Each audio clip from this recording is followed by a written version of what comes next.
Está em pauta hoje o projeto de autonomia do Banco Central.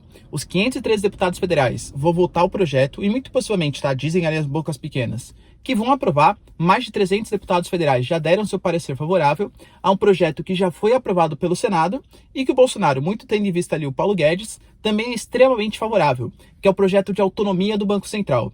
Será que isso é bom? Será que isso é ruim? Quais são as consequências positivas, negativas, tal? Porque olha, o negócio é polêmico, hein? Se você quer entender isso e muito mais sobre geografia, geopolítica, economia, atualidades, notícias, enfim, tudo para você se manter sempre bem atualizado e entender esse mundão, já se inscreve no canal, deixa seu like e compartilha esse vídeo, que eu, professor Ricardo, conto muito com a sua ajuda. Belezinha? Tamo junto? Então tá.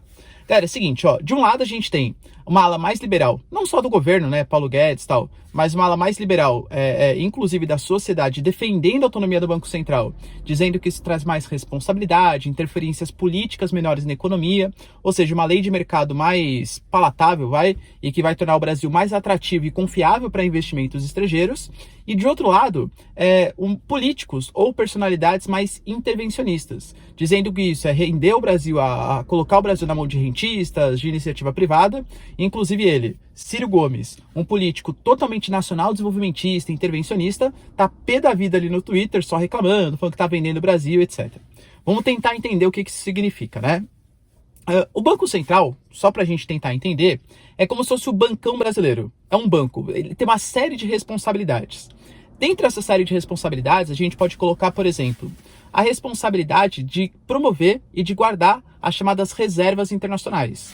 Então, quando o Brasil está lucrando, está ganhando dólares, é interessante que a gente tenha um pouquinho de dólares guardados para algum momento de crise econômica, liberar esses dólares no mercado, incentivar a economia e tal. O Brasil, nos anos 2000, ele conseguiu juntar muitas reservas internacionais e que, aliás, foram bastante liberadas. O Brasil gastou bastante nesses últimos tempos, tanto por conta do governo Temer, da pandemia, a gente gastou, liberou bastante. Inclusive, o segundo mandato, o governo Dilma também, liberou bastante as nossas reservas internacionais. Outro ponto importante que o governo ele pode fazer é regular a taxa de juros, a nossa taxa Selic. De maneira bem simples, tá? Os juros é quanto custa para você ter acesso ao dinheiro. Se o Brasil ele está passando por um período em que ele precisa incentivar a economia, as pessoas precisam consumir mais, precisam, consumir para gerar emprego, etc., o governo tende a rebaixar a taxa de juros, porque aí o dinheiro fica mais barato para eu conseguir pegar dinheiro emprestado, naturalmente as pessoas consomem mais, criam-se mais empregos, etc. Só que eu baixando a taxa de juros, quer dizer que as pessoas vão ter acesso a crédito facilitado, eu jogo mais dinheiro em circulação. Jogando dinheiro em circulação, isso está falando que as pessoas vão consumir mais. Se não tem um real aumento da produtividade, isso vai gerar inflação. Ou seja, o Banco Central, definindo a taxa de juros, é um importante mecanismo para você aumentar o poder de compra da sua moeda ou reduzir o poder de compra da sua moeda. E, claro, também incentivar ou desincentivar a economia.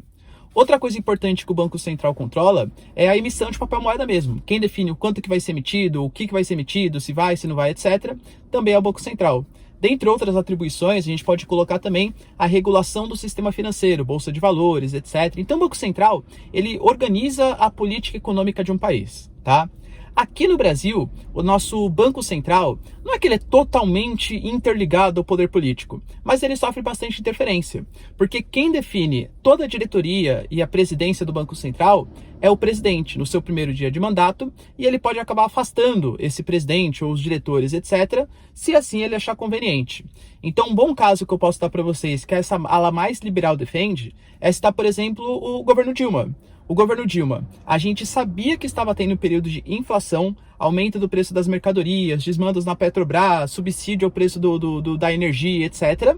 Então a inflação ela já estava sendo disfarçada e mesmo assim ela estava aparecendo, só que o governo Dilma manteve a taxa de juros muito baixa, numa medida populista, para as pessoas pegarem mais dinheiro emprestado, consumirem mais, e isso não abalar a popularidade dela para que ela conseguisse ser reeleita, por exemplo. Isso gerou ainda mais inflação, ainda mais desajuste fiscal. Ou seja, quando a gente tem o Banco Central sofrendo uma interferência política muito grande, muitas vezes os políticos eles não estão interessados no bem econômico do país. Eles estão interessados ali no seu populismo, na sua reeleição. Então isso foi visto como uma interferência muito maléfica do Banco Central. Tanto que quando a gente teve a saída desse presidente do Banco Central, assumiu um novo presidente que colocou a taxa Selic a 14%, 16% ao ano para tentar controlar a inflação, outros fatores aconteceram, o Brasil já conseguiu até que reduzir um pouquinho a sua inflação, tá? Pessoal, então é bom. Porque se a gente deixar o Banco Central autônomo, o presidente ele vai continuar indicando, tá? A proposta fala que o presidente continue indicando, só que ele não pode tirar no meio do caminho. O cara vai ter um mandato que não vai ser no mesmo tempo que o presidente. Então, por exemplo, a gente vai ter votação para presidente em 2022. Em 2022 não vai ser nomeado um presidente do Banco Central, só vai ser nomeado em 2024. E esse cara só vai sair em 2028, quando o próximo presidente já tiver 2 anos de mandato. Então percebe, o presidente do Banco Central fica 2 anos do mandato de um presidente e 2 anos do mandato de outro. Se ele tiver feito um bom trabalho, ele pode até continuar, bem como ali os diretores, tá? Então assim, algum tipo de influência vai continuar acontecendo, mas a ideia é que ele não corra o risco de ser demitido porque ele não está adotando medidas populistas. Pessoal, mas a autonomia, por que a galera está criticando então? Porque muito possivelmente a indicação de um presidente, de diretores que não sofram pressão política, esse cara vai acabar ligando só para as questões mais econômicas mesmo. E a gente sabe que muitas vezes, principalmente políticos mais intervencionistas, tem a tal da ideia, que até faz sentido, né? Que a economia tem que servir à sociedade e não a sociedade servir à economia. Então, no momento, por exemplo, em que a gente tiver uma crise de consumo, uma queda do desemprego, etc., será que esse cara do Banco Central, ele vai pensar somente nas questões econômicas, controlar a inflação? Ou será que esse cara pode pensar também em reduzir um pouquinho a taxa de juros, mesmo pensando que pode causar uma inflação, mas gerar emprego, ajudar a economia, ajudar a sociedade num curto prazo, percebe? Então tem esses dois tipos de visões. Tá certo que dentro dessa proposta, essa nova proposta de autonomia do Banco Central, está escrito ali com todas as letras, que o presidente do Banco Central, ele tem sim a responsabilidade, mesmo sem essas pressões políticas, de incentivar o emprego e incentivar a economia no país. Ou seja, tem um quesinho social nessa proposta que está sendo votado hoje pela Câmara. Mas a gente sabe que na prática pode ser que acabe sendo colocado para segundo plano em nome de benefícios econômicos. Fato é, então, de ponto positivo, o Brasil tende a ser um pouco mais responsável do ponto de vista fiscal e do ponto de vista econômico monetário, taxa de juros de acordo com a lei do mercado, mais possivelmente de acordo com a lei do mercado, tá?